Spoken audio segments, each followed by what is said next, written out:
This podcast was recorded and produced on the stolen land of the Wadawurrung and Wurundjeri people of the Kulin Nations. We would like to pay our respects to the elders and traditional custodians of this land. Sovereignty was never ceded.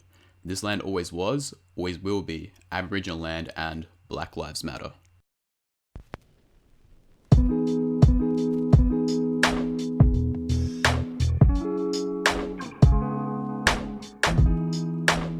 Yeah, we're going to start off with my agenda by none other than Dorian Electra.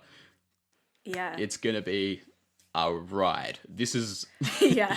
It's... Dorian Electra is one of those figures in the hyperpop scene that's just very, very exciting to watch continue to grow and, you know, really express themselves. They are just pretty much an icon at this point for the up-and-coming kind of hyperpop scene and really, really leading the charge on especially basically the themes they cover. And there's nothing really... I've never really seen anything to the extent of Dorian Electra when I was listening to something like a Flamboyant. So I was really excited to actually hear my agenda. Yeah, so for people that aren't aware of Dorian Electra and what hyperpop is, firstly, Dorian Electra is definitely a hyperpop artist. So firstly, hyperpop is like basically what you get when you pick, all the fun and really absurd parts of like noughties and tense pop and just mash it together at a really fast tempo. So it sounds kind of really maximalist. You just like with catchy hooks that are very sugary. Yeah. And I think it's done to a degree where it can kind of either sound like a pop pastiche or even parody. That's the difference between like pop and hyperpop. And you could actually now argue, I think there's a lot of prevalence of hyperpop heading into the mainstream of what pop is. I feel like if you're looking at pop, a lot of like pop, the popular end of pop, which is a very weird run-along sentence, the hyper end of pop. But yeah, the popular end of pop now, it really is coming to a tail end with it's the future. Hyperpop. It is the future. Like, I think even you can talk about Charlie XCX, 100 Gex, all these people even within the PC music scene are really tailing towards that more hyperpop sound. Would you agree with that? Yeah, I 100% agree. And a brief background on PC music, again, for people who don't know. Basically, PC music is actually a label, and it was founded by A.G. Cook, who's this producer, and the term PC music has almost become a genre in itself, even though people don't realize it's actually a label from England, and it includes people like A.G. Cook, Hannah Diamond, GFOTY, and they're definitely like play a lot on like noughties, pop pastiche, all their stuff's very like futuristic and glittery and very clean vocals. Like I remember I read an interview with A.G. Cook, and he said that he heard the like kind of pop R&B song by Cassie. Oh my god, what's it called? Which song? Oh my god, now I've forgotten the name. Oh, that's okay. Don't stress. Wait, let me search up Cassie. That's okay. Oh my. But yeah, in the sense, hyperpop is Me and genre. You. And if you've lived, what song? Sorry. Me and You. And so basically he heard those vocals and like how clean and almost auto-tuned they are, and was like, that's the kind of stuff I want to make. In a modern context. Pretty much at this point in time, if you don't know, A.G. Cook is such a prevalent producer. If you're living on planet Earth and listening to pop music, you've probably heard some of his production. He's pretty much all over the place. He produces for a lot of bigger acts as well as being so obviously heavily involved in PC Music, which is the label. And the thing is, it's funny, even though PC Music started off as a label, because of the sounds pioneered by people like A.G. Cook, it's really become its own subgenre. Like, you would call the label of PC Music almost its own like sounded subgenre, which is kind of leaking now towards hyperpop. It's quite interesting to like really look at that as a subgenre, even though it's really derived from a label in a way. Yeah, totally. Like, A.G. Cook's even worked with like David Guetta, so that's how it's sort of slowly, I guess, filtering into the mainstream. But yeah, and then Dorian Electra is basically a hyperpop artist. They're non-binary, and they talk a lot about just like queerness and being proud of yourself and just basically having a good time. Yes. Primarily having a good time, I will say. Having a good time, being either a dom or a sub, whatever fits the vibe. But they're usually like, if they're one or the other, it's like they're either fucking super dom or like super sub. Oh, and yeah. you'll find this even in My Agenda. Yeah, like comparing this album to their first album, Flamboyant, I feel like the Baroque sounds, like the little harpsichord trills and stuff like that we got on Flamboyant are still here, but obviously in a lesser degree. Oh yeah, that's something I noticed. Like even with it's funny you say that, because something I wanted to lead off there with those types of noises is, in the context of this album, it's very funny because obviously Flamboyant had those types of like harps and noises as well, which have translated over to My Agenda.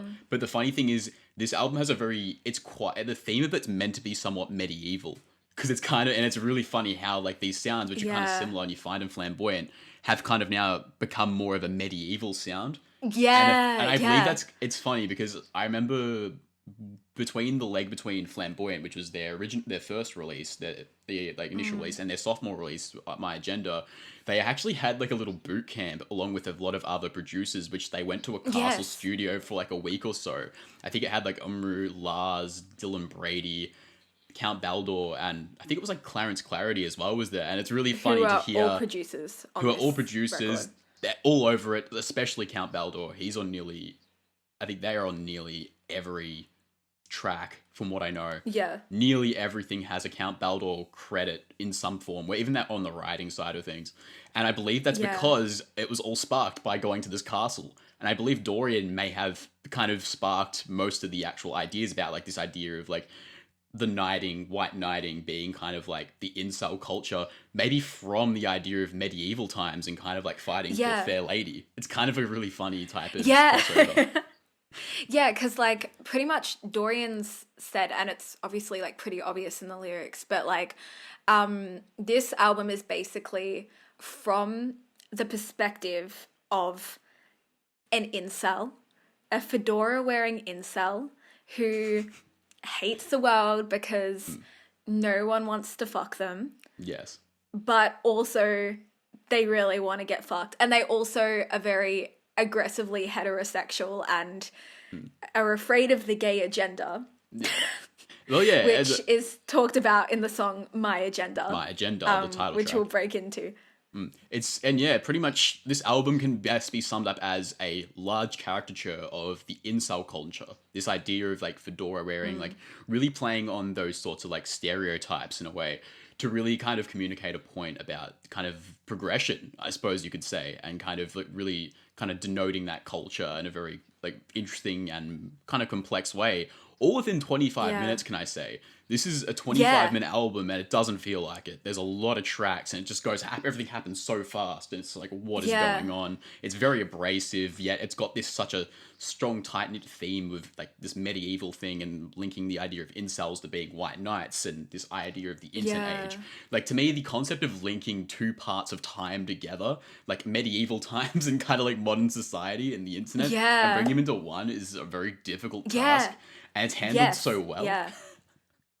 It is handled so well. And it's like, it's even mixed in with like Doritos and Mountain Dew, which is like the incel food. And like in the music video for Gentleman, which comes with this dance, which is, I'm a gentleman. What's that sound? Yeah. Just, for people who are listening to the podcast, Isaiah is doing the dance. He is tipping his imaginary fedora. I wish, seriously, one of Dorian's merch items was literally a fedora. It's actually beautifully made fedora with this with this stitching in it that says on one side, because their first EP was called Gentleman / Milady, and it was like two songs. One was called Gentleman, one was called Milady, and it's like a double sort of feature. So on this hat, it had like Gentleman embroidered on one side and then Milady on the other side, and it looked magnificent, and I wished I had it. Actually, a lot of their merch items are kind of dope. They do have a their lot of merch very items are kind of dope. points. their like necklace that they dropped as well as a merch item has this little like padlock, and Dorian has like all the keys to each one, and only they can unlock it. Yes. And That's a it's whole because thing. it's because one of their lyrics on their first single, Give Great Thanks. And actually, I want to talk with you about our first responses when we first heard Give Great Thanks as a single. Yes.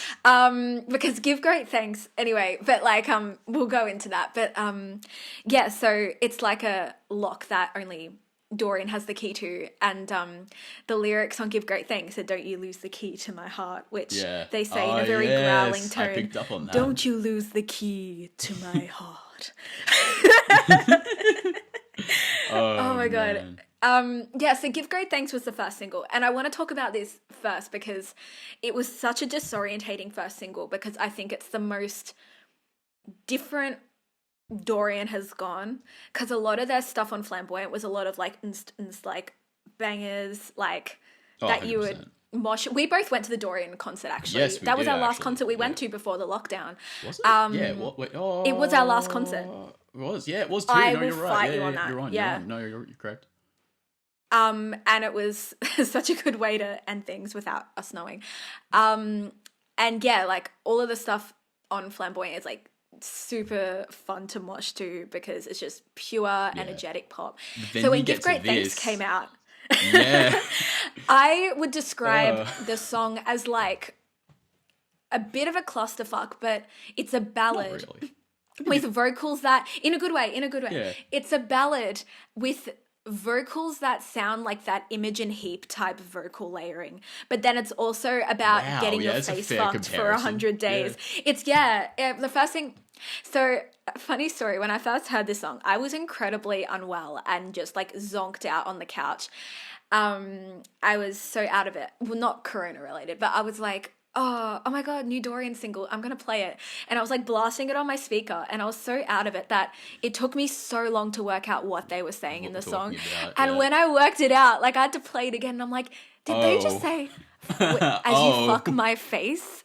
And I was like, and I just started laughing because I'm like, what is this? Like, oddly intense. okay.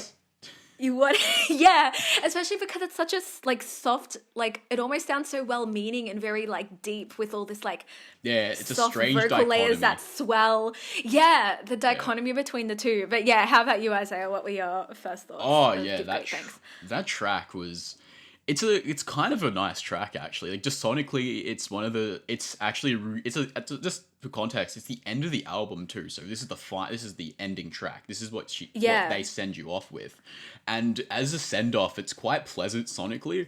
But again, as I said, there's just like a massive dichotomy between what's being spoken about and the actual sound of it. But it's quite a nice end. I actually like the end. I like that they use that as the end, because the rest of the album is so abrasive sonically. You're getting hit left, right, and center. It sounds like dubstep at points. And it does take from dubstep at points. There's certain elements of it. And it even takes from things like meme culture. If you've ever been like familiar with YouTube, you know, people have made like kind of these intense abrasive meme edits, and they have like these foghorns, which are used in the edits, which are used in the title track, My Agenda, and it's just hitting you left, right, and center. It's like left hook, right hook, and just throwing him at you constantly. And what they've done at the end is they've really de-escalated the whole intensity for the 25-minute runtime and really given you like a slow kind of move out. And I find that works really nicely as a passage to end such an abrasive album, because by the end of it, I'm like, God, I need something to grasp onto that to slow me down a bit. And that was a really nice way to kind of ease me out of the album. But also what was great is that like we realized that, because like we said, I think everyone was kind of thrown off by Give Great Thanks in a good way, but it ended up really fitting into the album, especially as it being the final track, because basically like what people have pulled from the ordering of the track listing on this album is essentially like that it's intended to tell the story of like this like aggressively incel, like hating the world, aggressively heterosexual, and like as the album progresses, it's like they basically become like this gay sub. Yeah, so it's basically they go from having intense. It's like internalized homophobia in a way. That's kind of what the commentary's on. Yeah. And at the end, they sort of, it's almost like they kind of let go of that and be like, yeah, I'm a sub fuck my face. Like it's just this, yeah. Again, that for speaks to the 100 dichotomy. days. You're right, because even that Yeah. switch in narrative is like so strong to the actual dichotomy of everything else that's talked about in the album. All the abrasive stuff Yeah. is really focusing on that, that incel culture and kind of being extremely heterosexual. And then that end one's Yeah. that flip where it kind of goes like, oh, okay, now it's kind of inverse, and that's led into by the track beforehand, which I'm Ram It forgetting Down. the name, Ram It Down, literally, which kind of leads into what the ending track is going to talk about. But yeah, it's actually... which is kind of... Sorry, go on, sorry. No, my apologies. You go on forward. My apologies, says Isaiah. He's a gentleman. Gentleman. He's a nice guy. He says sure. my apologies. But yeah, so Ram It Down, which features Lil Mariko, who is this amazing vocalist who has this like really Oh, it's the outro. bubblegum cutesy voice, Yeah. but then can like scream really hard. And Yeah. all of her songs with she's sort of like in a duo with this other DJ called Full Tack, who's a producer on this album as well. Yes. And like a lot of their songs will be, her doing these really like cutesy monologues. Like I'm thinking of one. They have this one with Full Tack. It's called "Where's My Jewel," and she's like, "Where's my jewel? So not cool." And then she just like, "Where's my jewel?" And it's sorry for podcast. But yeah, that's Sorry, what but I mean. anyway, and that's what she does on "Ram It Down." Essentially, is that she just like Just starts outros the screaming song "Ram It with Down."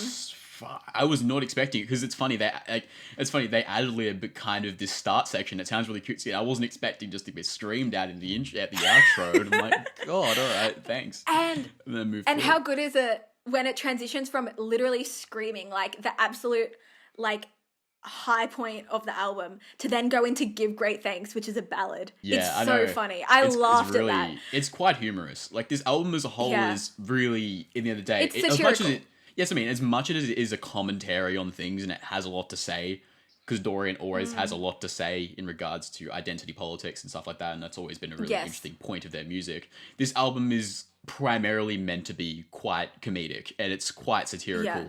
And it gives you a laugh. It's really funny to listen to, because sometimes I can imagine people finding this hard to listen to, because it feels like there's just so much being thrown at them, and it's quite funny, and it's just meant to kind of like bend the bounds of like, social constructs, Yeah. and really plays on these caricatures really hard. But that's the point. It's to be comedic and to get you to think about those things more in a way, and kind of like what they Yeah. actually, those type of caricatures of incels, and kind of what it represents about, certain types of people. But They even play on. Oh, sorry, go. can I just mention, there's one thing I really want to mention, because it had made me think about it before. I noticed, and I don't know if you noticed this, on my agenda, which is, as you said, is kind of meant to be a commentary on, like, basically the gay agenda as incels would perceive it. Because there's like an Alex Jones reference where it's obviously they go, "We're out here turning the frogs homosexual," but they've got which is a funny line. Like, if you're familiar with Alex Jones, he's like some insane, he's mental, just he's not he's a crazy conspiracy theorist essentially, and he has this theory about that people are trying to turn the frogs gay, and essentially it's really funny gays that are trying to turn the frogs gay. well, the gays are trying to, yes, in some capacity, that's what he says.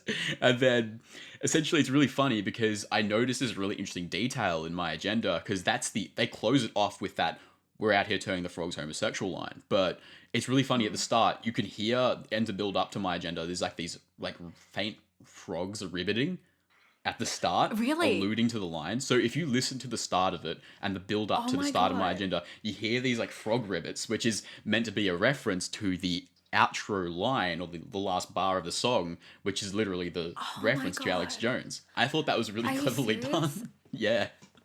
I real. didn't notice that at all. I didn't and either. I blasted this song way too many times, and I didn't even notice the frogs. That is amazing. Because it sounds kind of percussive. You don't really think about Yeah. it's sounding, you don't really think, you don't make the frog connection, because who's expecting to hear frogs in a, in such an abrasive song.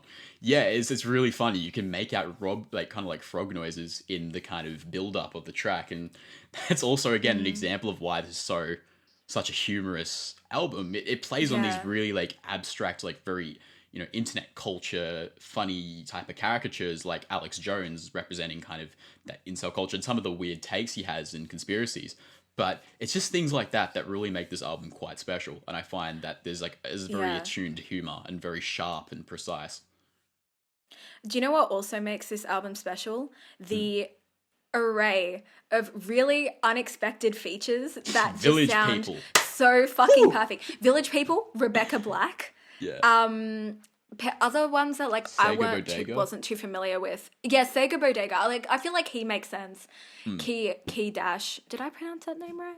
Quay I'm not Dash, too yeah. familiar with. Yeah. But The just Garden like too. That's another The one. Garden. I was gonna say Yeah. actually, I had someone put me onto The Garden. I think it. I have a friend that I go to university with. I put me onto this, and I thought they have Yeah. a really great album called "Kiss My Super Bowl Ring." And it's funny, when I heard the album, I actually thought, I'm like, this would sound great with Dorian, and I was really interested to see that they actually popped up on this project. And I'm like, this worked really, really well for the opening track, which is "F the World." I kind of liked as well that in F the World, when The Garden do their feature, they sort of break into sort of their typical sound. Yes, They have do. these sort of drum fills that are very typical of them. And like their sort of vocal delays and stuff like that are very them. It's almost like it just cuts into a completely different song. But then it all does. fits. I really like the use of features in F the World. I like how each person has their piece. They do. There's like, how many features are on F the World? I feel like there's a good 2. couple. 2. No, 3. With Dollywood. Oh, yeah, you're right. I forgot about. Yeah, you're right. Who Actually, yeah. I wasn't familiar with wasn't either. familiar with Dollywood either. 1. If anyone knows much about Dollywood, can you like kind of shoot us either an email or a quick message and just fill me in? Because I actually wasn't too familiar with who that was, but they seem to do it. They do the track pretty good justice. The another feature that I knew nothing about, and people in the Dorian Reddit didn't know anything about either because I had to search this guy up, is Gaylord. Oh, that was the In, guy, Monk Mode. the interlude, yeah, that interlude. Yeah. He So apparently he's a metal dude. he pulls off that type of concept of like the. I feel like the voice and kind of demeanor he brings to that track actually too, although it's such a small little interlude, is he kind of encapsulates kind of like the sound of an insult, which is kind of like to no offense, like no deliberate offense. I think he captures it quite well, and I actually thought that was a good feature. Yeah. Did I write? I feel like I wrote down the lyrics of Monk Mode. Yeah. So I didn't know what the term monk mode actually meant. So on Genius, it says that it was adopted by various like anti-feminist communities such as the Red Pill to describe a period where one abstains from activities like masturbation, drinking alcohol, sometimes socializing in general for self-improvement. And apparently they claim it can improve sexual performance and dating success. Yeah, well, And that's kind of like which the obviously- meme behind like something like a No Cap November, whatever it was. Like, that's the whole. No, seriously, that's what the whole ethos is meant to be. As much of a joke that is, and people meme about. That's kind of what the philosophy actually is. Like it's. yeah. Oh, sorry. What were you saying? No, you're good. You're good. What I appreciate about Dorian though is that even though their album is satire, they really make sure that they're not crossing the line too much. Like they did a podcast with Polyester Zine where they go into the history of the fedora because that's Dorian's motif for this album. And they were sort of talking about incel culture, and you know, they were like quite sympathetic to the fact that a lot of them are, you know, just like, you know, quite socially awkward, or, you know, and, you know, all their, you know, problems that they're going through are genuine, but obviously it's the way they're going about it. And, and I think Dorian what Dorian said they want to do is like essentially use sort of satire to help, say, people that may be on the fence and might be leaning to these very like right-wing extremist ideals, that maybe if they come across their stuff, it might just make them reconsider whether those extremist views are really worth having. Because when you see them in that sort of satirical light, it kind of makes them seem a little bit Kind of like makes fun of the idea they of referred it. to ContraPoints. They referred to ContraPoints as sort of an example. Oh, really? Okay. Yeah, which I thought was really, because I love ContraPoints, and she's a YouTuber that does a very similar thing. She sort of instead of Commentary style YouTuber. a commentary style YouTuber, yeah, and she Amazing instead production of value. Sorry, I had to amazing, include yeah, that. yeah, Beautiful sets. yeah. That I recommend that everyone who isn't aware of ContraPoints go watches her stuff. It's very political. She has, I think, a degree in philosophy, so she's incredibly intelligent. But what ContraPoints tries to do, and this is what Dorian's sort of doing as well, is like they're using humor and satire to essentially like reclaim certain aspects of like the radical right. Yeah, that's to help correct. sort of like make those extremist views seem kind of dumb. Yeah, or not as potent as what Not as people potent, will promote yeah. them to be. It's kind of really, it's a good way, you use good phrasing in terms of like kind of reclaiming some of those, some of the aspects of what those sides actually, that's a really good way to actually suggest. There was actually something else I was going to say. Like, I'm just trying to think, what was it exactly in regards to, sorry, continue what you're saying about ContraPoints. I'll come back to that. Oh, no, that was pretty much it. I mean, I feel like My Agenda is probably the best example of this because Yeah.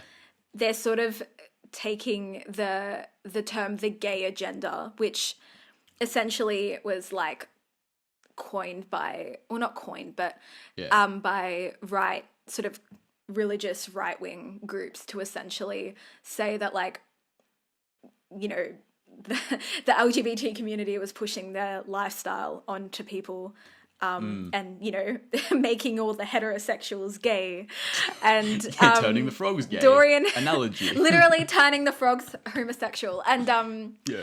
and Dorian kind of like plays on this, and their features really play on this by kind of making their voice and like the instrumental seem very like, ooh, like dramatic and dramatic. vicious, like My Agenda.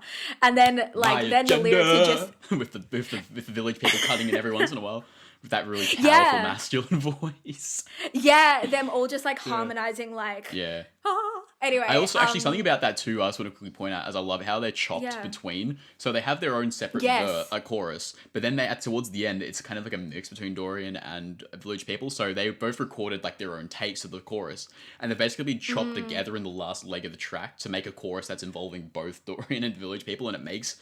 Even though Dorian is quite powerful and has quite a powerful like presence and voice, the Village People kind of capture this rasp that Dorian doesn't have. So to cut them in the middle of things really gives it more momentum, and it's quite fascinating to watch.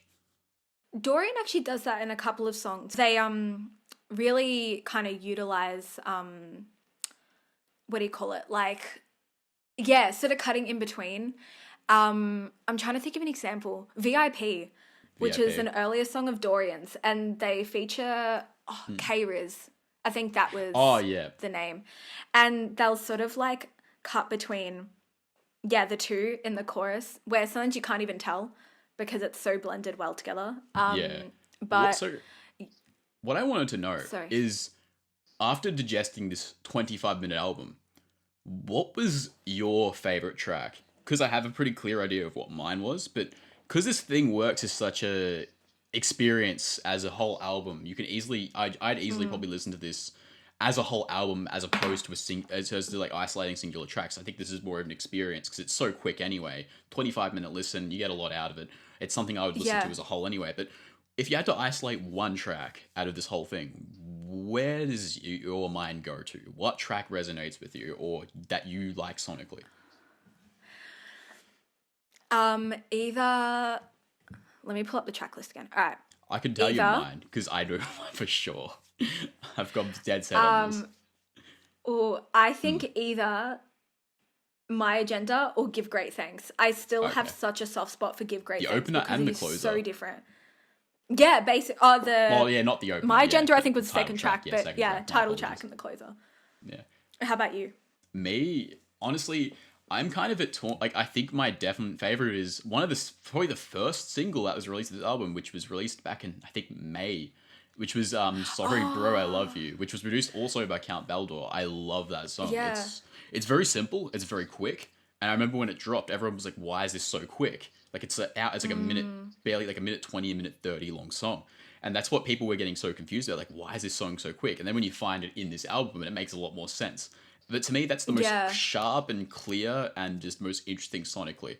I enjoy how cut to the point it is. I like how simple the message is. Like, I enjoy the satirical nature of it. And to me, I think the production is probably my favorite. I like how abrasive it is, yet it's still experimental. It still fits into the fold of the album. And it's also it's just effective, really. And I also quite like, it was one of the songs I actually didn't like from most of the singles for the longest time, but now I'm falling in love a bit with Milady, because I like actually, I really enjoy that if you listen to the track too, kind of tying into again to this idea of like the medieval theme. If you listen to the percussive elements and the drums, they actually sound like kind of like iron swords, kind of chinking armor. Yeah, if you pay attention to that. And when I paid attention to like the production elements of that song, I'm like, I really appreciate kind of the thought that went into that. And that was produced by Sega Bodega and Count Baldor. Baldor's on everything, but in this one specifically, Sega Bodega was also credited with production here. And I was kind of like, I don't know if that was intentional, but I really appreciate how tight knitted and consistently this theme, like this medieval theme, comes up. Even with like as you said, that kind of like the synths and stuff like that sound like old medieval times, but also something you would even hear from a flamboyant. But given the context of this album, now sound medieval, which I find to be a really interesting element of the production. The use of awkward sounds as well on Gentleman and Milady just sort of add to the incel energy. Like even on Gentleman, you get these bed creaks that are just so like awkward and sort of just feel like you're doing something on a creaky bed. And then on Milady, you get these like in sort of like, I don't even know if you'd call it not a bridge, like an outro. You get these like,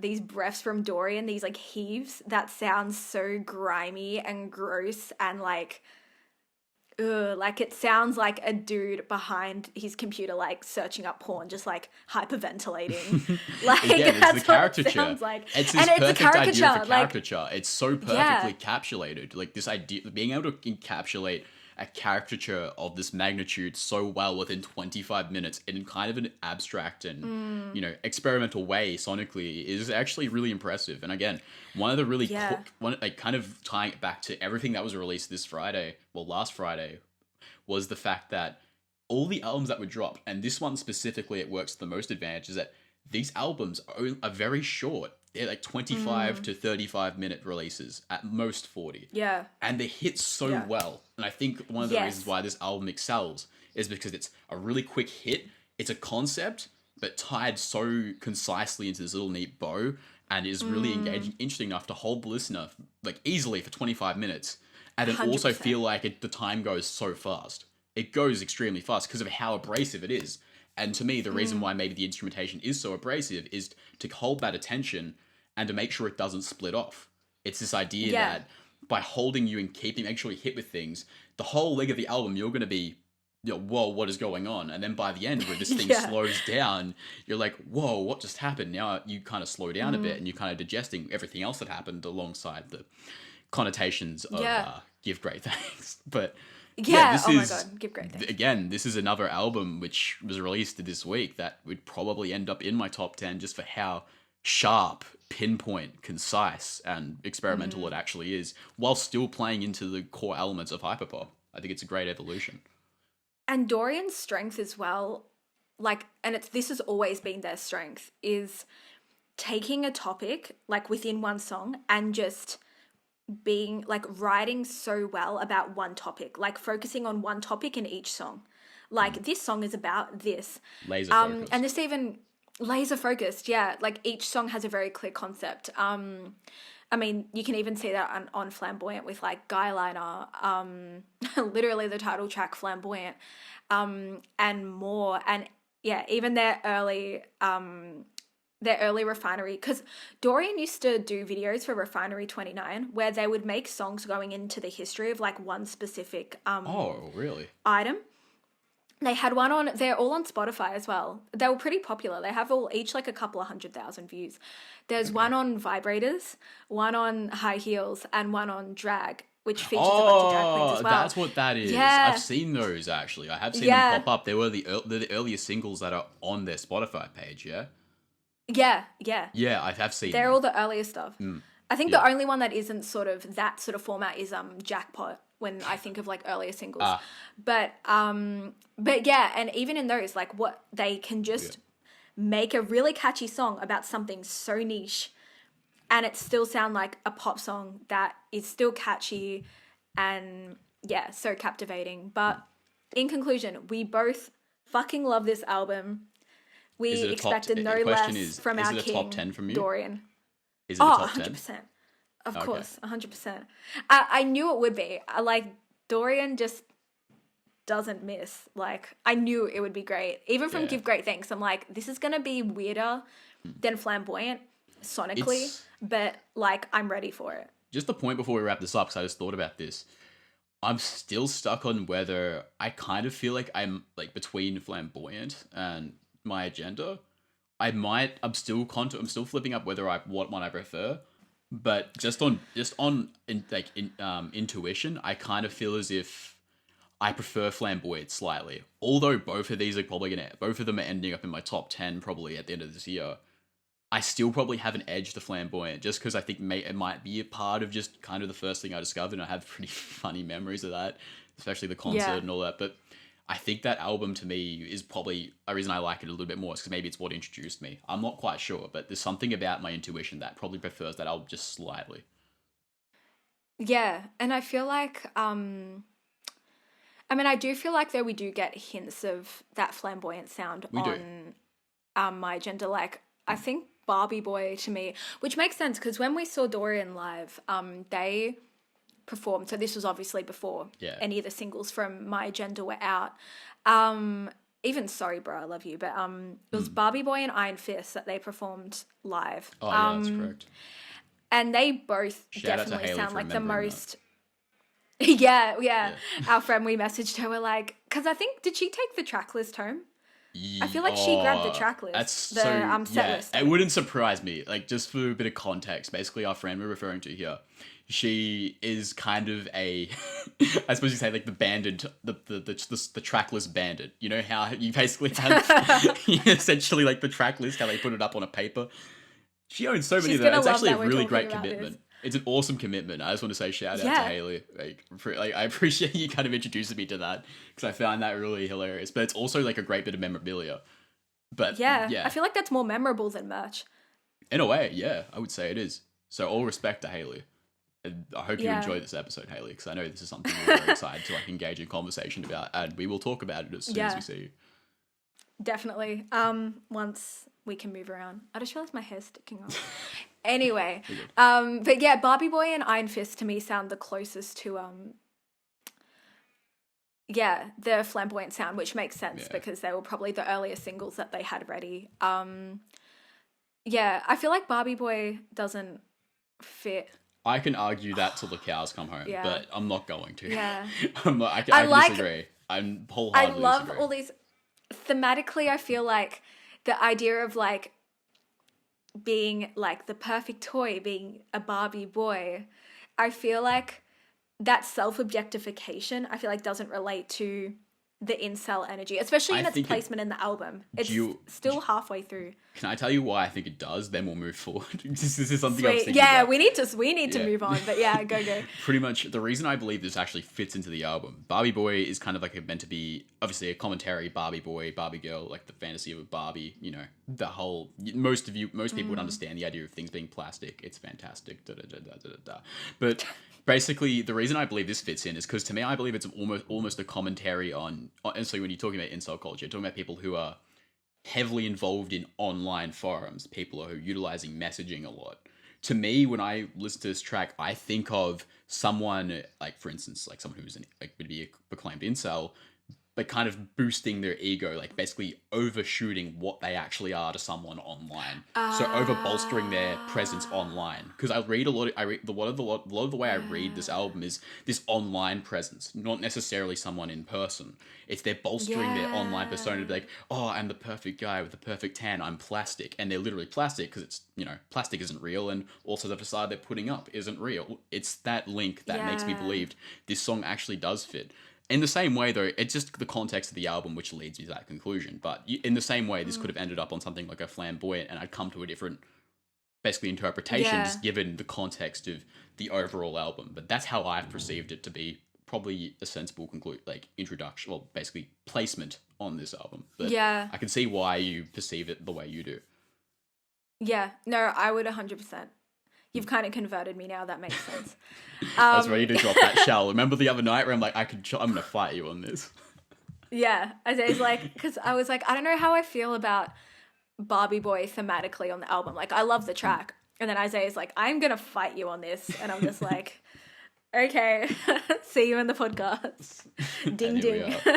KO. But yeah, that's my agenda. Yeah, we need Dorian to wrap this Electra up. forever. It's a really good album. Please go give it a listen. We'll throw like our favorite tracks into the Spotify playlist for this week, so you can go through, click them through. Please let us know what you think. Send us a DM on Instagram. Send it to our at Miscellaneous Fuzz. Please go do that because we enjoy the interaction, and the people who have been sending myself and Kira just your own thoughts and opinions. We really appreciate that, and it means a lot to us that people are actually really engaging with it and kind of, engaging in the conversation, because what we're trying to do here is develop a conversation, whether it's just between me and Kira, but it's we want to hear what everyone else kind of thinks. It's kind of what we want to generate just through our own means, and make you guys think more critically or more analytically, and kind of just have fun listening to music and enjoy the actual deep looking into things. And I really like to hear perspectives, so shoot them to us, please. Thank you so much, guys. We'll catch you next week. Stay safe. Live your best Rona life in Melbourne. Rona times. Whoa. All right, see you, everyone. Take care, guys. Bye.